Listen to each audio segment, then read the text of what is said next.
Hi, I'm Angela, a fashion designer and vlogger, and today we're sewing the tab on a sleeve. This is a very fashionable and popular item to have that you could even add to a top that you already own.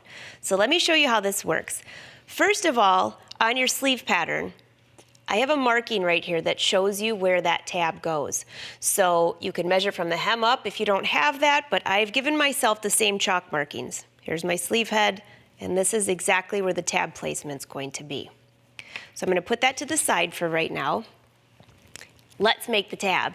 So this is about 17 inches long, 3 inches wide, if you want to just make your own. I fold over the end and press it in place. Next thing I'm going to do with wrong sides together is stitch from one end to the other, which I've done here with purple thread so you can see my chalk marks for the wrong side. And then if you have a tool to turn this right side out, or if you have a safety pin, that always works too. I stick this in here and I'm going to start pulling. You're just turning it to the right side out. But one thing I want to point out, do you notice that once this edge was tucked under, I stitched right over that on both sides? It just makes it easier for that end to be nice and crisp as a point. So just pull this. Little trick is if you get your fingers wet on slippery fabric, it works a little bit easier. There you go. And the end that I had pressed under is right here. So you're going to press that in place, the entire piece. What I try to do is keep that seam edge on one side. Now it's going to peek out to the front or the back, so I'm going to try to face it towards what I would call the wrong side of my tab. So I'm just give a little pressing. You can see how that tucks it right in. The next thing I'll do is go around and top stitch along the entire piece, which I've already done here. And I used the same color thread, so I'm not sure if you can see that, but I stitched all the way around, starting at one end to the other, and serged the edge. One more thing I want to point out, depending on what fabric you're using, if it frays a lot, then you might want to put a little bit of interfacing before you did all of this right at the end, but I didn't for this fabric. So the next thing I'm going to do is put a buttonhole in the end. I'm just going to give myself a guide right here, a buttonhole, and we're going to attach the button. This is what the sleeve looks like. The tab is sewn to the wrong side of the garment. The button is sewn to the right. That's all we have to do for this tab. So come on over to the sewing machine. First thing I'm going to do is sew a buttonhole. So take your buttonhole foot, depending on what your machine, everyone looks a little different. This front part, or yours might be in the back, is where the button goes. And that tells your machine how long of a buttonhole to make. I'm going to remove the standard foot and then just slide this in place. Go ahead and choose any buttonhole's fine. I'm picking a little bit of a decorative one. Slide this into place. All right, I'll get my hand out of the way so you can see. So the fabric is between the two metal layers, and just start your buttonhole. Now I have the foot pedal pressed all the way down. You love it when the machine knows how fast and how slow to go to make a perfect buttonhole.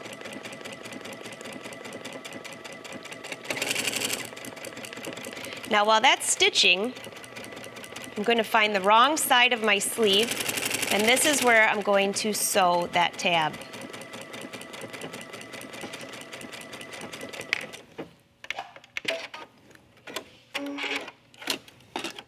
All right, let's just pull this whole foot out so you can see this fabric was right between the two metal layers. That gave you a little better view. And here we go. So this is going to be the wrong side of your tab to the wrong side of the fabric. I'm just going to slide this up,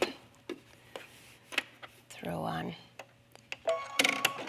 my J-foot, change it to a straight stitch,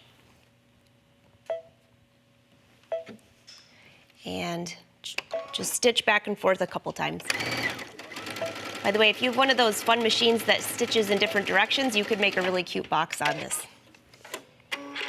Okay, so that's the wrong side. Now go to the right side, and we're going to attach our buttonhole. This is why I said if you don't sew your sleeve shut yet, it's so much faster this way.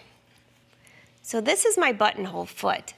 And there's a couple things I want to point out. This metal part goes up and down, and you can slide your button in here. Now, if you're using a thick button, that won't work so well, but this one's fine. It could have 2 holes or 4.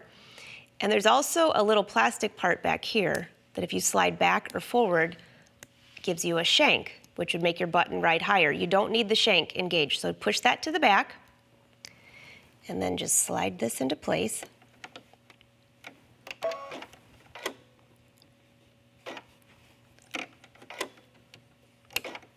There we go. All right, go to your screen and choose, there's actually a button sewing stitch, if you can believe that. It's at the bottom, on my machine, at the bottom of all the buttonholes. It tells me what foot to use. So now, again, we have our tab on here. I used white thread so you can see this. Get some of those threads out of the way. Slide this here. Now this is very important. You do not want to just start sewing because you don't know for sure if your button holes are in the right place where your needle's going to go. So I'm just going to go just with my hand at first. It looks like it's fine, so go ahead and stitch. And this will actually lock the stitch, stitch the button in place, and lock it again. So click up. All right, slide this out. Okay, so here's my button. This is, again, now this is on the right side of the fabric. Before I go up there to cut this, I just want to show you. And then again, on the back side is your tab. So let's go back up here to the top, and I want to show you what's going to happen here. This is going to end up folding up, and this is going to attach. This is why you can see this is the wrong side of the tab. This is what I was explaining to you earlier, that you can kind of see that, and it'll be hidden here. So for your buttonhole, I know that it's tempting to grab a pair of scissors or a seam ripper to cut this, but if you have a tool that will cut buttonholes, just slide this in place and cut. If your fabric frays a lot, you might want to put just a dab of that on here, or a liquid that stops fraying. But cut your buttonhole. There we go. Make sure you use a piece of wood on that so you don't ruin your tables. And then this button's in place. You're going to do this to both sleeves. That's how it'll end up looking. Pretty cool. All right, so your next step is going to be, once you have both of your sleeves done with your tabs, make sure you have your your back and your front marked on your sleeve. You're going to sew your sleeve into the entire armhole, and then you're going to stitch your entire side seam and armhole closed.